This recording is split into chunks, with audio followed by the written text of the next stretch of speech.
आप जीत रहे हैं, रिकॉर्ड तोड़ रहे हैं, तो फिर एक सवाल है, फिर इतनी मेहनत क्यों? दिन रात लगे हुए हैं, प्रधानमंत्री लगे हुए हैं, आप लगे हुए हैं, पूरी ताकत झोंक रखी है।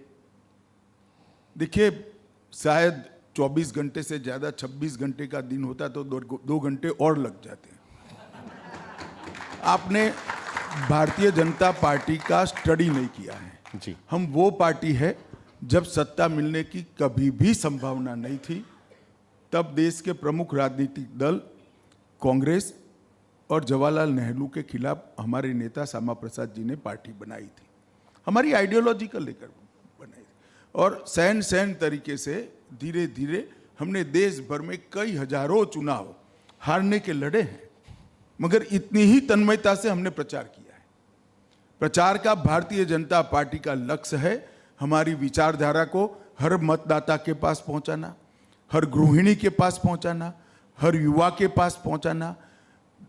जहां पर भी चुनाव है, मानो अभी गुजरात में, तो हर मतदाता का संपर्क करना, चाहे भाजपा का वो समर्थक हो न हो।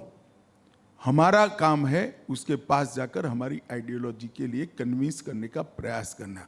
और जो भारतीय जनता पार्टी के समर्थक है, वो सबको रिक्वेस्ट कर चुनाव के दिन मतदान करा। तो चुनाव हमारे लिए सिर्फ सत्ता प्राप्त करने का रास्ता नहीं है, हमारे संगठन और हमारी विचारधारा को बढ़ाने का, उसको नीचे तक पहुंचाने का और उसको कंसोलिडेट करने का एक बहुत बड़ा जरिया है।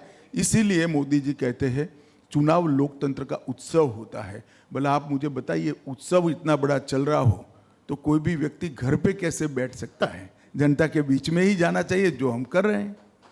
आपने आइडियोलॉजी का जिक्र किया, मैंने एक तस्वीर देखी आपकी, उसमें आप बीच में बैठे हुए हैं, आपके राइट साइड में चाणक्य का फोटो है और लेफ्ट साइड में वीर सावरकर जी का फोटो है।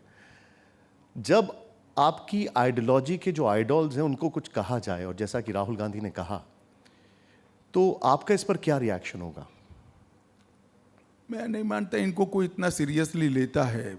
अब वो कई बार बोले हैं, अब मुझे तो लगता है कई बार कि इनको इतिहास का ढंग से ज्ञान नहीं है। भारत में आज़ादी के आंदोलन के शुरुआत के पहले, कांग्रेस पार्टी ने जो आज़ादी का आंदोलन शुरू किया, उसके पहले भारत को स्वतंत्र करने के लिए विदेश में रहकर किसी ने बहुत बड़ा संघर्ष किया, तो वो वीर सावरकर थे।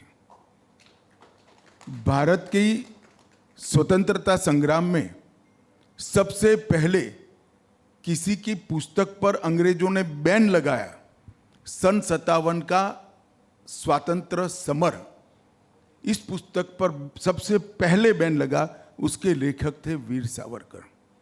और जो लोग वीर सावरकर के लिए अलग प्रकार की सोच रखते हैं, मेरा उनसे विनंती है कि एक बार सेल्युलर जेल में जाए और 10 घंटे सावरकर जी को जिस कोठरी में रखा था वो कोठरी में निकाल कर आए, तब मालूम पड़ेगा कि 2 आजीवन कैद किसी व्यक्ति को इसी कोठरी में काटने का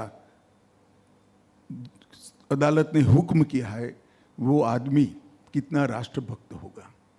मगर खैर, अब सबकी अपनी अपनी मति होती है, अपना अपना ज्ञान होता है। मगर मैं मानता हूँ कि सावरकर जी एकमात्र ऐसा नेता है जिसके पीछे वीर का उपनाम, वीर की उपाधि किसी सरकार ने नहीं दी है, करोड़ों हिंदुस्तानियों ने दी है। और आज कोई सावरकर जी नहीं कहता, सभी लोग वीर सावरकर कहते हैं। जो विरोध करते हैं वो भी वीर सावरकर कहते हैं।